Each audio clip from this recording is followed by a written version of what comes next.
कुरान की दूसरी आयत के हिसाब से आप उसे गलत भी बताते हैं। कैसा? सुन लो तौबा की जो 5वीं आयत अभी है, बताता हूँ मैं। तो आप आयत ही नहीं सुन रहे हैं। आप तो पहले मुझे पढ़ने तो दीजिए। चलिए उसमें लिखा क्या है बोलिए। वो क्यों पता? आपको पता है, मुझे पता है क्या लिखा है, लेकिन जो लोग बाद में सुनेंगे उनको तो पता चलना चाहिए कि उसमें लिखा क्या है। बिल्कुल इसलिए बिल्कुल मैं वो बिल्कुल। पढ़ना चाहता हूँ। यस हाँ, यस। ये सूरत तौबा की आयत नंबर 5 है। इसमें लिखा है, फिर जब हराम प्रतिष्ठित महीने बीत जाए, यानी जो मतलब इबादत के महीने होते हैं वो प्रतिष्ठित महीने बीत जाए, तो मुशरिकों को जहाँ कहीं पाओ कत्ल करो, उन्हें पकड़ो और उन्हें घेरो और हर घात की जगह उनकी ताक में बैठो। फिर यदि वे तौबा कर ले और नमाज कायम करे और ज़कात दे तो उनका मार्ग छोड़ दो, निश्चय ही अल्लाह बड़ा क्षमाशील दयावान है जी। अब ये इस आयत को कोट करके आप बताते कि भाई यहाँ ये सब बातें इंसानियत के खिलाफ भी बता रहा, मतलब इधर अल्लाह ताला ऐसा बता रहे कि क्षमाशील दयावान भी है, और जो मुशरिक यानी हिंदू लोग या और कम्युनिटी के लोग हैं उनको पकड़ के कत्ल करने की भी इजाजत दे रहे हैं। तो इस आयत को भी आप गलत ठहरा रहे हैं। तो कैसे? सुनिए, इसमें आपने जो पढ़ा है वही है बिल्कुल। तो मैं ये कहता हूँ कि इसमें कहा जा रहा है कि अब तुम जब हुर्मत के जब 4 महीने गुजर जाएं तो अब मुशरिकों को तुम जहाँ पाओ वहाँ कत्ल कर दो, यहाँ तक कि उनके लिए घात लगाकर बैठो, है ना। यही चीज़ें आपने बताई हैं अभी। तो मैं इसी पे यही तो सवाल उठा रहा हूँ कि अल्लाह क्यों कर रहा है ये चीज़ें। इसलिए कि पूरी दुनिया में जो दीन है वो सिर्फ एक ही है, इस्लाम। और पहले भी दीन वही था। सबसे पहले जो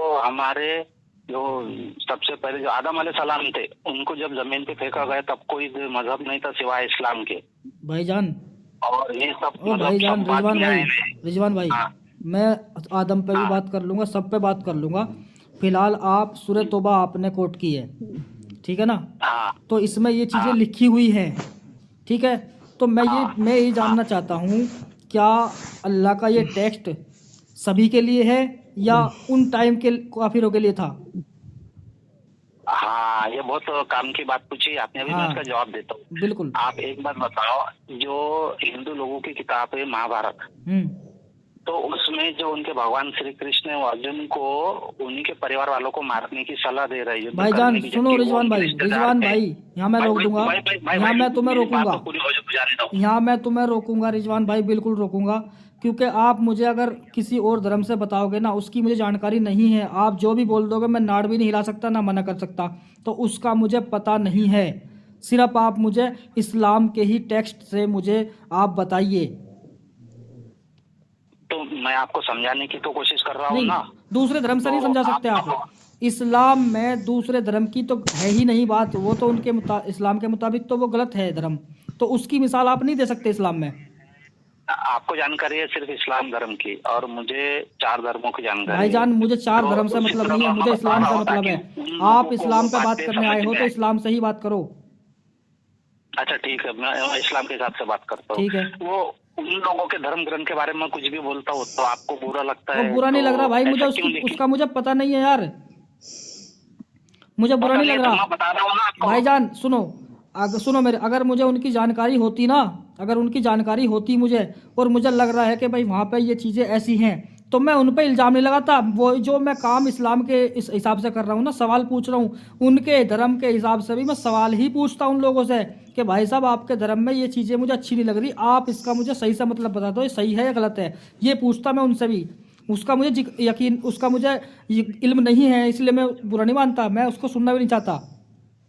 मैंने क्या कहा था कि मैं आपको डिबेट में हरा दूंगा, तो आप जवाब सुनना ही नहीं चाहते। भाई मैं दूसरे धर्म के बारे में बात क्यों करूं?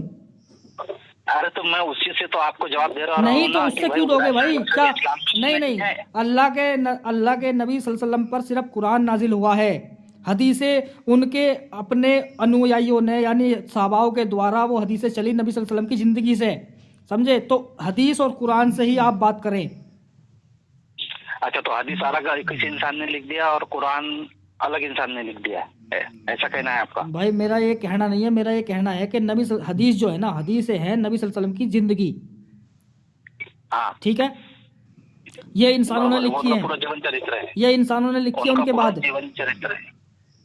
तो इंसान कुछ भी लिख सकते, आप उस चीज को मानो जो अल्लाह के पास जाने वाली रस्सी है, वो क्या है? कुरान शरीफ। तो फिर एक बात बताओ दोस्त, जो अभी सूरह तौबा आपने कोट की है उसमें अल्लाह साहब कहता है कि हुर्मत के जब 4 महीने गुजर जाएं तो उनको मूर्ति पूजा को जहां पाओ वहां कत्ल करो।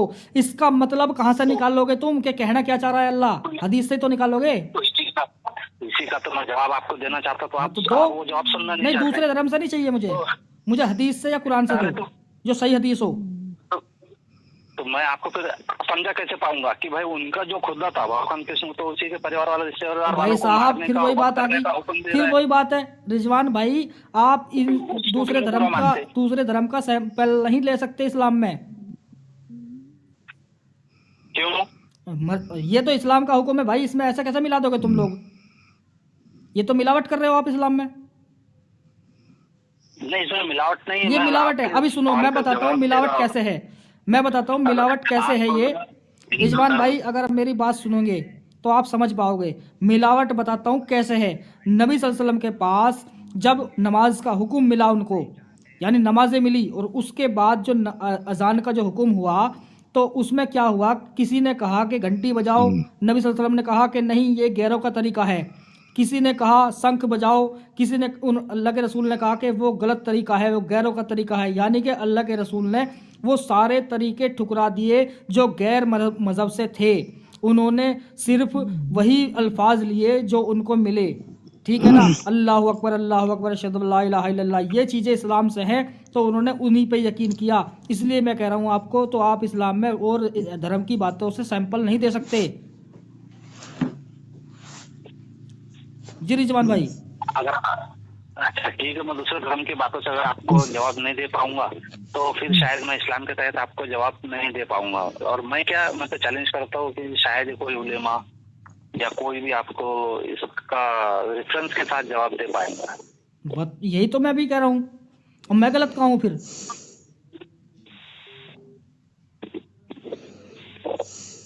जी रिजवान भाई। ठीक है, आप अगर उसका जवाब इस तरह से नहीं सुनना चाहते तो फिर हमारे पास उसका जवाब नहीं है। ये तो फिर आप ही गलती है ना भाई। मैं बताऊं तुम्हें? ठीक है, आप बताइए। अगर आपको नहीं पता मैं बताता हूँ। कितने लोगों ने मुझसे बात की है, वो कहते हैं कि ये उस टाइम के काफिरों के लिए थी जिन्होंने अल्लाह के रसूल के साथ वादा किया था और वादा तोड़ दिया था, और तोड़ने के बाद वो जंग का हुक्म आया था अल्लाह की तरफ से, वो ये कहते हैं। और मैं उनसे कहता हूँ चलो ठीक है, मैंने मान लिया उस टाइम के काफिरों के लिए चीज़ें थी। तो अगर कुरान अल्लाह कहता है कि ये कलाम हमारा क़यामत तक के लिए है, तमाम इंसानों के लिए है, उनको इस पे हर चीज़ पे अमल करना पड़ेगा, तो मेरा ये सवाल है कि अगर ये आयत उन काफिरों के लिए थी उस टाइम पे, तो आज अगर कुरान में है तो इसका मतलब ये है कि जब समय आएगा इस तरह का तो इस आयत पे अमल भी किया जाएगा।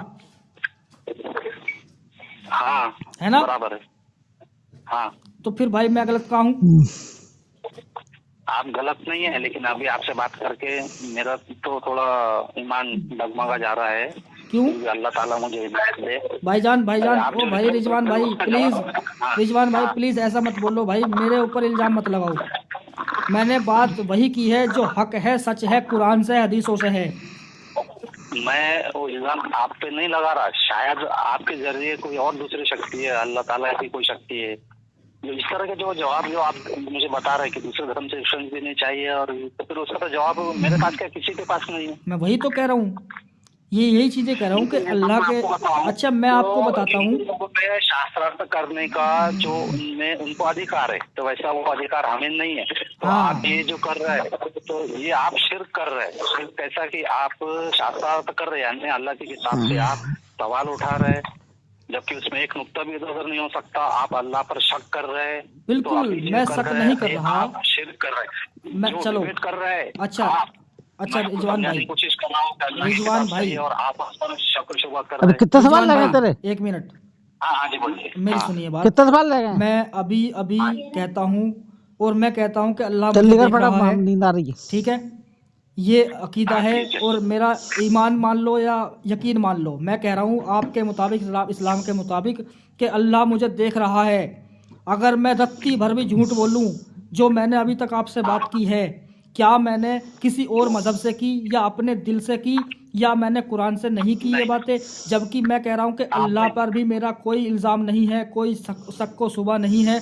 मैं सिर्फ अल्लाह की बताई हुई बातें बता रहा हूँ और नबी सल्लल्लाहु अलैहि वसल्लम की ज़िंदगी से बातें उठा के बता रहा हूँ, और वो भी वो हदीसें जो उलमा ये कहें कि हाँ जी ये सच्ची हदीसें हैं, झूठी हदीसें नहीं हैं, हसन भी नहीं है, सही हदीसें हैं। सही सही कह रहे हैं आप। जी तो अभी तक आपने जो कहा वो तो उसी के अनुसार ही कहा है जो लिखा है। बिल्कुल। मतलब उससे आपने मतलब कुछ ऐसा गलत नहीं कहा है जो जो नहीं लिखा है। जी तो मैं ये कहता हूँ भाई, मैं गलत कहाँ हुआ?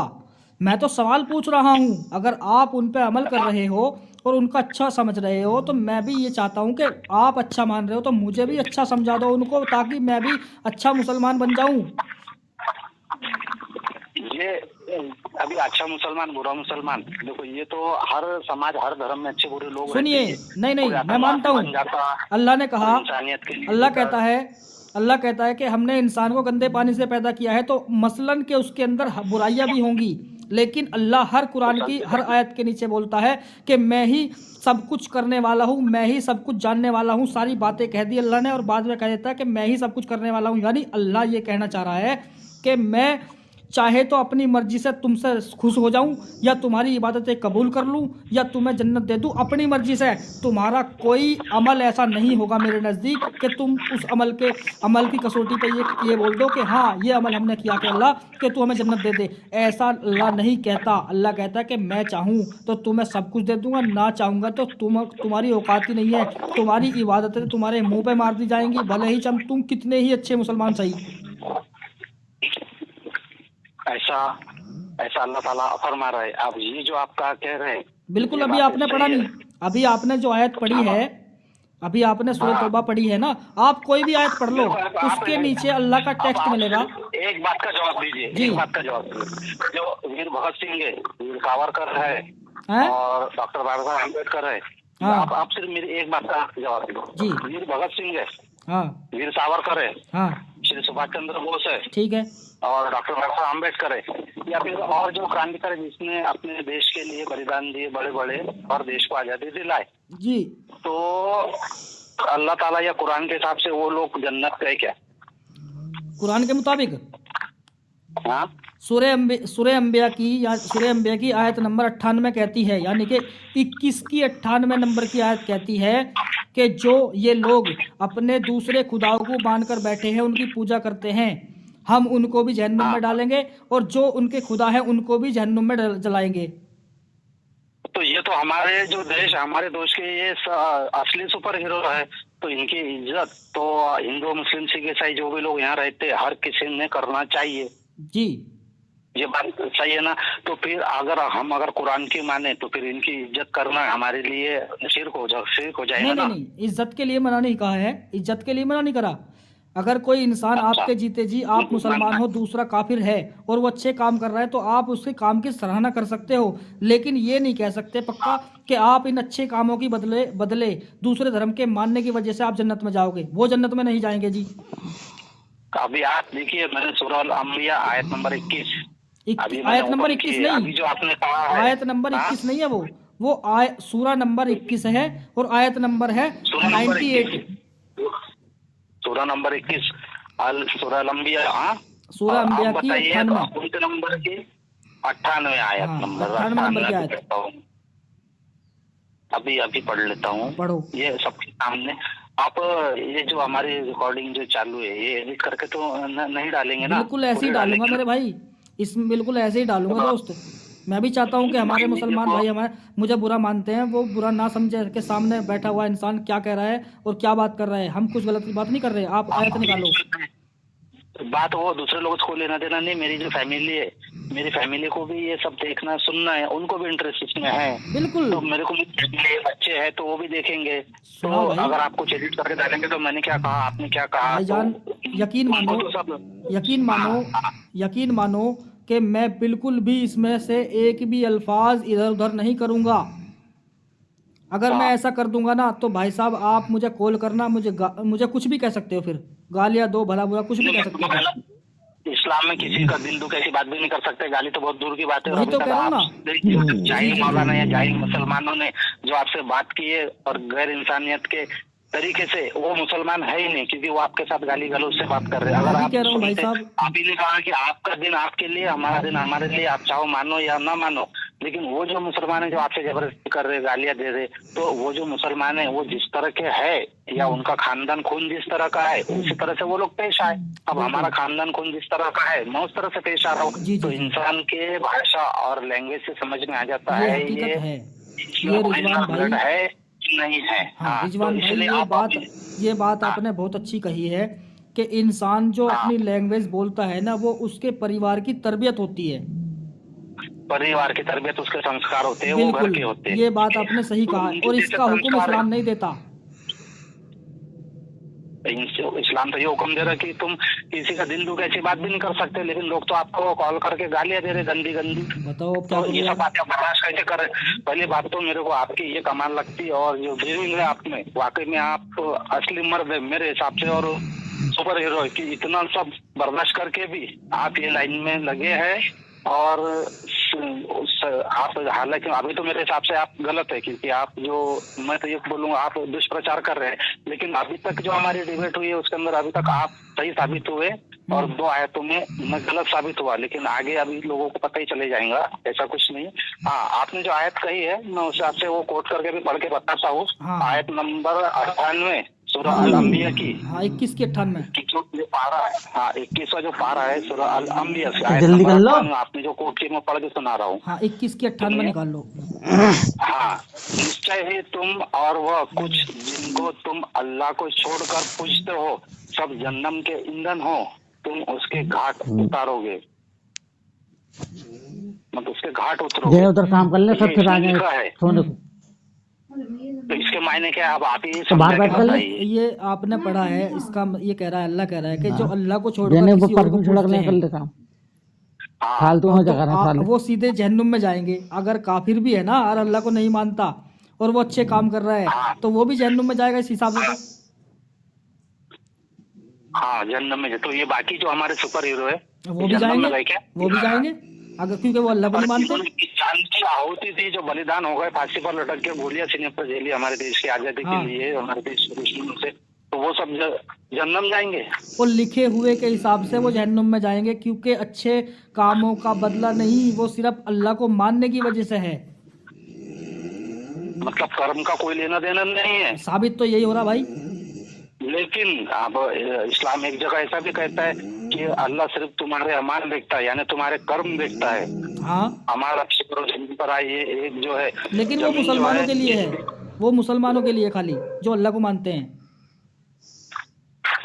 मतलब वो सिर्फ मुसलमानों के लिए है, बिल्कुल। और बाकी लोगों के लिए ईंधन की आग है, मैं ये कहता नरक की हूँ, आग है। मैं तमाम आलिमों से हाथ जोड़ के, और ये चैलेंज नहीं करता मैं, सुनिए रिजवान भाई, मैं तमाम आलिमों को हाथ जोड़ के, जितने सुनेंगे इस बात को और जहाँ तक मेरी बात पहुँचेगी, मैं ये चैलेंज नहीं करता, मैं ये कहना चाहता हूँ, क्या अल्लाह का सब कुछ इनाम, जन्नत, उसकी रज़ा और सारे कुछ जितने भी हैं 72 हूर मान लो, या कुछ जितने भी इनाम हैं अल्लाह के, ये साबित करते हैं क्या वो काफिरों के लिए भी हैं या मुसलमानों के लिए हैं खाली?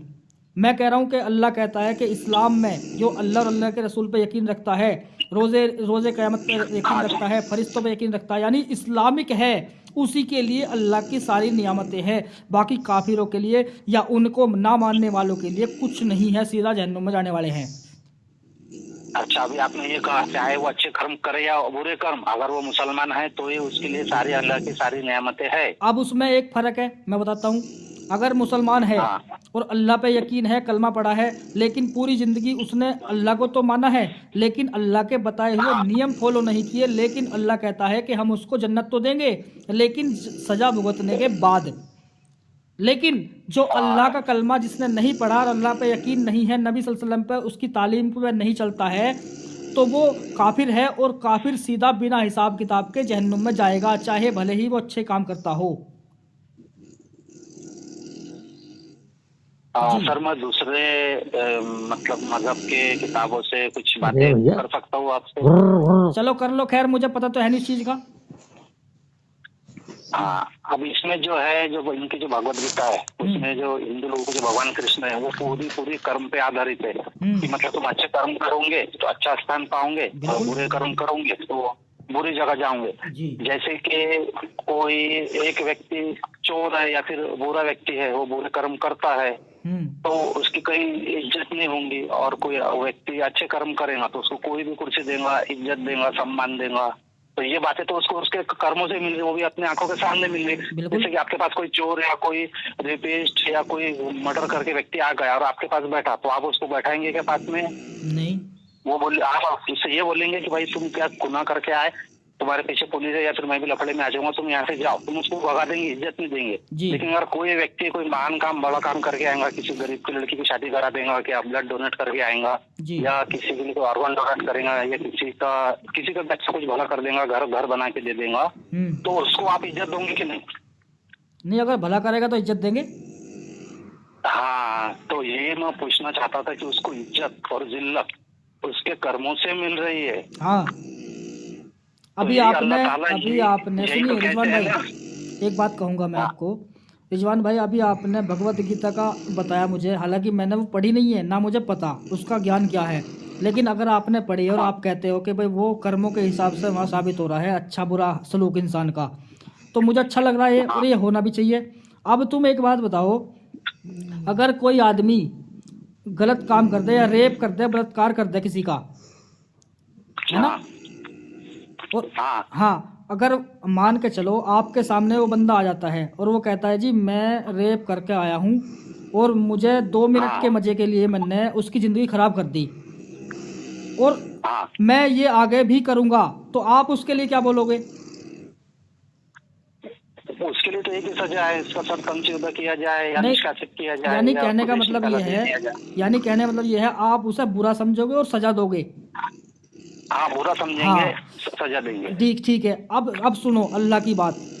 अल्लाह का कॉन्सेप्ट ये है इस्लाम में कि अगर एक तरफ मूर्ति पूजा हो रही हो और एक तरफ रेप हो रहा हो, तो बड़ा गुनाह कौन सा है जी? अल्लाह के मुताबिक क्या है कि मूर्ति पूजा बड़ा गुनाह है। अब सुन लो एक बात, जैसे मान ले बड़ा गुनाह हो जाएगा, वो तो रेप किसी के इंसान की जिंदगी बचाना है ना हमको। हाँ, अब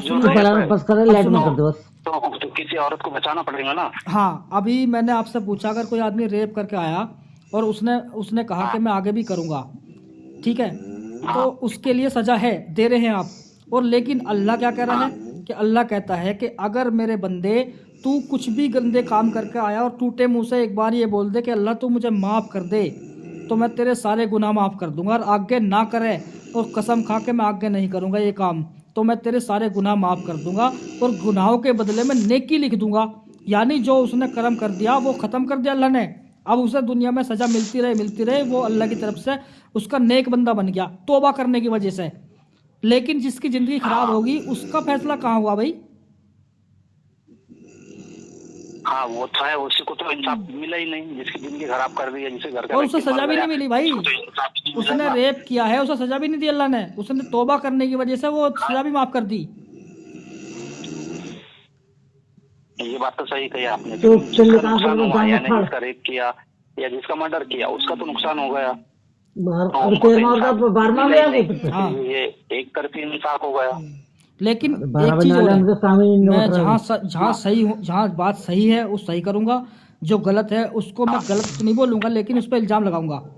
अभी आप गलत का मुझे कहाँ लग रहा है, मैं बताता हूँ अभी आपको जी। मुझे एक शक हो रहा है, आप हिंदू धर्म को प्रमोट करने के लिए उसके खिलाफ या उससे संबंधित कोई बात मुझसे करना नहीं चाहते, ना सुनना चाहते, आप एक ही विषय जो लेकर बैठ गए। तो दूसरा जो है, अगर वो लोग सही है तो वो किस तरह से सही है या फिर किस तरह से गलत है, तो वो भी तो आप सुनना नहीं चाहते। भाईजान अभी मैंने क्या कहा, अगर एक बच्चा आपका पढ़ने जा रहा है मदरसे में और एक जा रहा है कॉलेज में, क्या वो दोनों सेम है? नहीं है ना।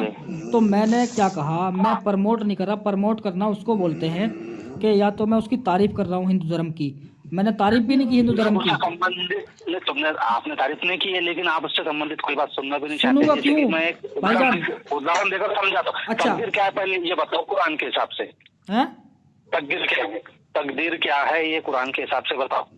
तकदीर क्या है?